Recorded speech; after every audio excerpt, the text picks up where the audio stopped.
The night was cold when Emma Williams took off her apron, set it on the diner counter, and grabbed her phone, expecting anything except what she was about to hear.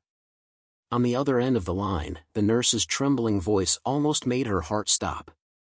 "Mrs. Williams? It's about your grandmother. She's not doing well."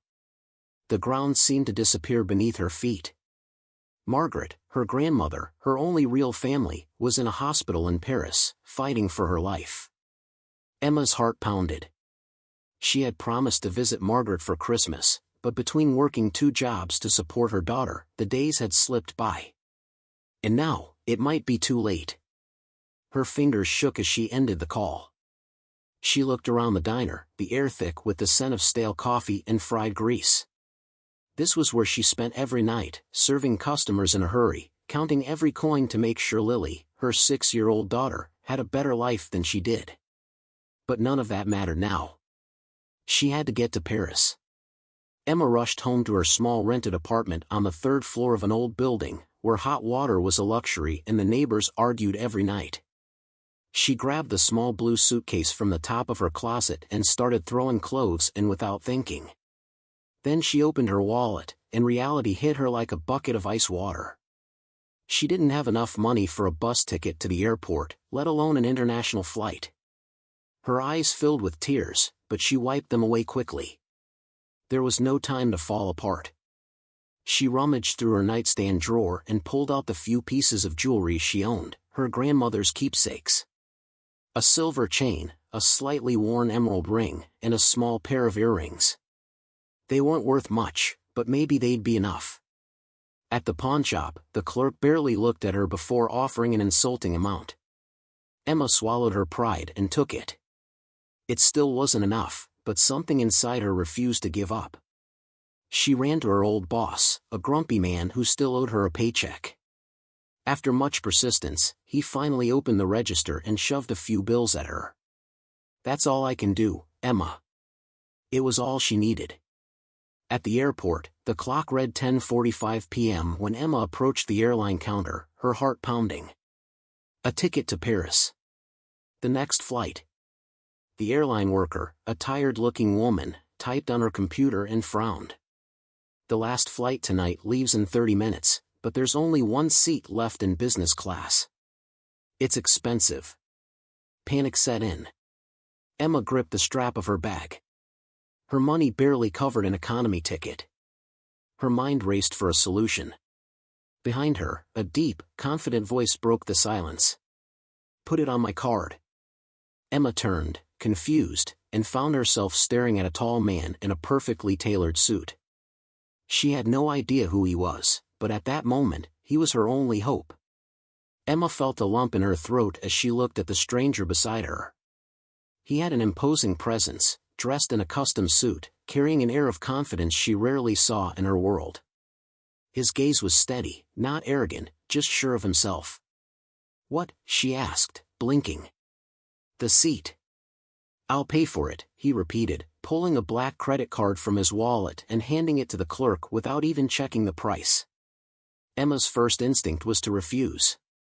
She didn't take charity, especially not from a stranger.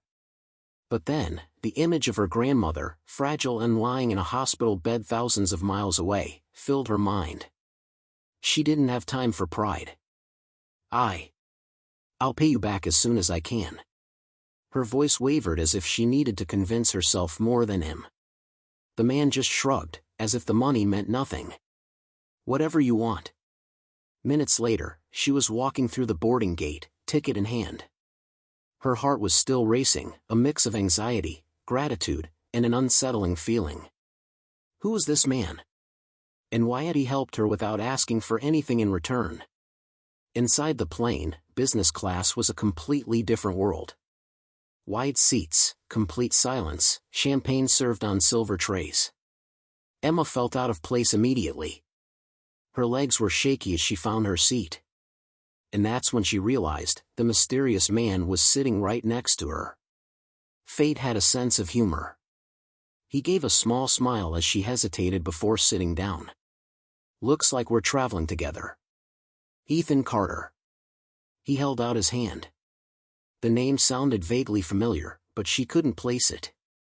Still cautious, she shook his hand quickly and turned to stare out the window. Exhaustion weighed on her. The past few hours had drained her, but her mind refused to rest. She was so tense that, as the plane took off, she barely noticed her body sinking into the seat, fighting sleep. Emma didn't realize the exact moment she gave in, nor that her head had tilted slightly, resting on Ethan's shoulder. He noticed but didn't move away. Instead, he stayed still, letting her sleep. What neither of them saw was the quiet click of a phone camera a few seats behind them. A passenger, too excited to keep it to herself, snapped a photo and, without a second thought, posted it online with a dramatic caption, "Who is this mystery woman sleeping on billionaire Ethan Carter's shoulder?" The photo was already going viral before they even landed.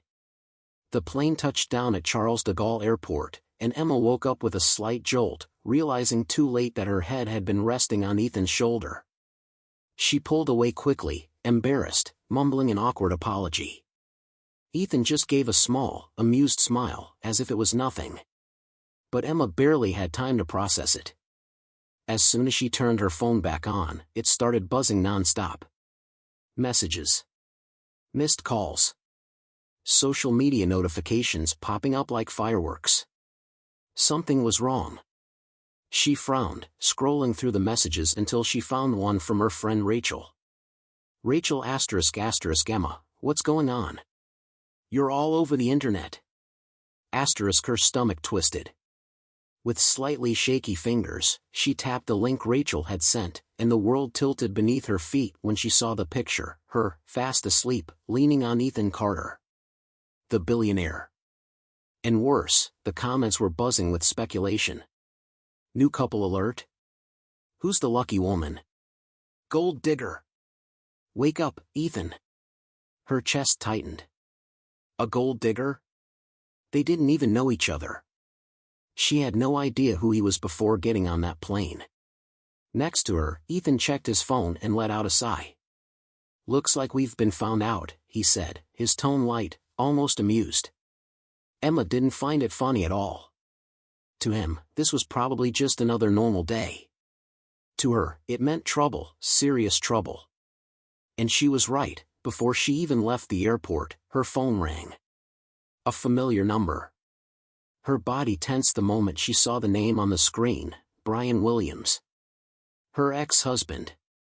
Every part of her wanted to ignore it, but if she didn't answer, he'd just keep calling. Over and over. She took a deep breath and swiped to accept. Finally answering, Emma, Brian's voice came through, cold and laced with poison. I was starting to wonder if you were too busy enjoying your new millionaire boyfriend. Her heart clenched painfully. What do you want, Brian? Oh, just a little heads up, he said with a calmness that made her stomach twist. Now that you've decided to run around with some billionaire, I think it's time to reconsider Lily's custody. I don't want my daughter being raised by a woman who jumps from man to man. Emma felt the air leave her lungs. You can't be serious. Oh, I am. His voice hardened. And don't doubt me, Emma. I'm going to make this happen. The call ended before she could say another word. Her hands were shaking. A crushing weight settled on her chest. Brian had never cared about being a father. Since the day he signed the divorce papers, he had shown zero real interest in Lily, until now. Emma knew exactly what this was. Brian didn't want their daughter. He wanted to control her. He was the kind of man who hated losing, and now, thanks to that viral photo, he saw an opportunity to drag her back into his web. Emma? Ethan's voice pulled her back to the present. He was watching her, his brows slightly furrowed. She closed her eyes for a second, trying to hold back her frustration. Ethan had nothing to do with this. He didn't even know her. She couldn't drag someone else into the chaos her life had become. But as she looked at him, a terrible thought crept into her mind. Was it already too late to protect him from this? Emma felt the weight of Brian's threat tightening around her like a noose. The air seemed thinner, and the noise of the airport faded, drowned out by the storm of thoughts raging in her head. Her ex-husband had never cared about Lily, but now, Thanks to that viral photo, he had a weapon to use against her. Emma knew Brian was vindictive, manipulative. The kind of man who always got what he wanted, even if he had to twist the truth to do it. She took a deep breath, trying to clear her mind, but the panic made it impossible to think straight. She only snapped out of it when she felt Ethan's presence beside her. "Who was it?" he asked, straight to the point. Emma hesitated. The last thing she wanted was to drag him into her mess, but for the first time in years, she had the strange feeling that maybe, just maybe, she wasn't completely alone in this. She shut her eyes for a second before looking up at him. "My ex-husband," she admitted. "He's threatening to fight for custody of my daughter." Ethan didn't respond right away. His sharp gaze scanned her face, as if he were studying every little detail, trying to read even the words she hadn't spoken out loud. "Because of the photo?" Emma nodded slowly. Ethan pressed his tongue against his teeth, thinking. When he spoke again, his voice was low but firm. "Does he have a real case against you?" "No." Emma shook her head. "He never wanted custody before. He never cared. But Brian knows how to play dirty. He'll make up whatever story he needs to, make me look like a reckless mother and—" Her voice cracked. The fear was suffocating. What if he wins? The question hung in the air like a blade about to drop. Ethan crossed his arms, shifting his weight slightly, lost in thought. "Do you have a good lawyer?" Emma let out a dry, humorless laugh. "I'm a waitress, Ethan. My lawyer is Google." He didn't like that answer. His expression darkened, and before she could stop him, Ethan pulled out his phone and started typing. "What are you doing?" she asked, suspicious. "Getting you a lawyer." "Ethan." She shook her head. "This isn't your problem." His eyes lifted to meet hers, challenging her statement. "It is now." Emma wasn't sure if she should feel grateful or terrified. There was something about Ethan Carter that unsettled her. He wasn't just a rich man used to fixing things with a snap of his fingers. There was weight behind his words, a quiet determination that told her once he made a decision, he didn't back down. And right now, he had decided to help her. The ride to the hospital was quiet. Emma was trying to keep her emotions in check, but having Ethan sitting next to her was a constant reminder of how much her life had changed in just a few hours. The moment they arrived, she rushed through the hospital halls. The strong scent of disinfectant, the steady beeping of machines, it all made her feel small in the face of life's fragility. And then, there she was. Margaret. Her grandmother looked even smaller in the hospital bed, her pale skin almost blending into the white sheets. But when her tired eyes met Emma's, a spark of recognition flickered in them. "My sweet girl." Her voice was weak but filled with warmth. Emma took her grandmother's frail hand, clinging to the familiar comfort it had always given her as a child. But the comfort didn't last long. Her phone vibrated again. Another message. "Brian ***, you might have run off to Paris, but I'm still here. And guess what? I just scheduled a meeting with a lawyer. You're going to regret leaving me." ***, a shiver ran down Emma's spine. Brian wasn't bluffing. And for the first time, she knew this was just the beginning. Emma felt the tension building inside her like a storm ready to break. Brian's threat wasn't empty, and no one knew that better than Emma. He wasn't just a bitter man, he was smart, manipulative, and never started a fight unless he was sure he could win it. In the days that followed, Emma split her time between taking care of her grandmother and trying to contain the damage this sudden scandal could cause in her life. But Brian didn't give her a moment of peace. He started a campaign against her, spreading lies and twisting the truth to anyone willing to listen. The first blow came through a call from the lawyer she had hired with Ethan's help. "Emma, your ex-husband has filed for a review of the temporary custody agreement. He's claiming you're an unstable mother and that this sudden media attention could be harmful to Lily." Her throat tightened. "He can't do that." "He can." And he did. He's using the photo as proof that you're involved with a powerful man and might be exposing your daughter to an unsuitable environment. Emma felt the blood drain from her face. It was absurd. Ridiculous. But Brian knew exactly how to make things look bad for her. Then came the final blow. That night, as Emma sat beside her grandmother's hospital bed, Ethan's phone rang. He answered with his usual calm, but within seconds, his expression changed. "What?" His voice turned sharp. "Who told you that?" Emma frowned, a knot of anxiety forming in her chest. Ethan ended the call and turned to her, his face serious. "Looks like your ex-husband leaked information about you to the press." Her heart pounded. "What?" "He told them you're a struggling single mother, suggesting you might be trying to take advantage of my influence for personal gain." Anger burned through her. "That's a lie. I didn't even know who you were before that flight." Ethan nodded, his eyes steady on hers. "I know that.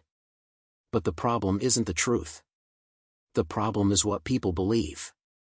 Emma's stomach twisted. Brian was playing dirty, just like he always did. He didn't need proof, he just needed to plant doubt. But what worried her most wasn't just the damage to her reputation. It was the fact that if this gained traction, it could actually hurt her chances of keeping Lily. She looked at Ethan, and for the first time, she noticed something different about him. A tension in his shoulders, a distant look in his eyes, like something was bothering him more than he was letting on. "Ethan." She hesitated. "Is there something you're not telling me?" He ran a hand through his hair and sighed, like he had been expecting this moment. "I did some digging on your ex-husband," he said slowly. "And I found something you need to know." A chill ran down Emma's spine. "What?" Ethan met her gaze, his expression unreadable. "Brian isn't doing this alone. He has someone powerful backing him." The air felt heavier. Emma had been through a lot, but this was going to be the hardest fight yet. The silence between them was thick, heavy, almost suffocating. The realization that Brian wasn't acting alone sent a cold shiver down Emma's spine. She had to know. "Who?" Her voice was barely above a whisper. Ethan hesitated for a moment, choosing his words carefully. Then, finally, he said, "His father. Richard Callahan." Emma blinked, confused. "Richard Callahan? But he's a retired lawyer. A well-respected man." Ethan let out a dry chuckle. "A well-respected man who spent decades manipulating the system to protect people like your ex-husband. He knows all the right judges, all the legal loopholes. If Brian wants custody of Lily, it's because Richard promised to make it happen." Emma felt a lump in her throat. Of course. Now it all made sense. Brian never cared about Lily. But Richard, he always wanted an heir to carry on his name and legacy. And now that Lily was growing up, he saw an opportunity. A deep sense of dread settled over her. So, if he really wants this, he could win. Ethan leaned in slightly, his gaze intense enough to make her hold her breath. "Not if I can stop him." Emma frowned. "What do you mean?" Ethan pressed his lips together, then pulled out his phone and scrolled through something. He turned the screen toward her. Emma took the phone and looked at the screen. What she saw made her heart race. It was an email. From *anonymous whistleblower to *Ethan Carter*. I have proof that Brian Callahan has been embezzling money from his father's company. Thousands of dollars transferred into unknown accounts. If you want more information, we should talk. *. A shockwave ran through Emma. This is real?" Ethan nodded. "It's real. And if this goes public, Brian won't just lose any chance of getting custody of Lily, he could go to prison." Emma felt a mix of relief and fear. "Is this enough to bring him down?" Ethan exhaled slowly. "Maybe. But we have to be smart about this. If we move too soon, Richard could cover it up before the authorities act." Emma's mind was spinning. It was overwhelming. But one thing was becoming clear, she wouldn't let Brian win. And then, as if fate had been waiting for this exact moment, her phone vibrated. A new message. Brian ****, enjoy your last moments with Lily. Soon, she'll be with me. And there's nothing you can do to stop it. Emma's blood boiled. She wasn't that scared woman running from Brian anymore. Now, she had something on him. And this time, she was going to win.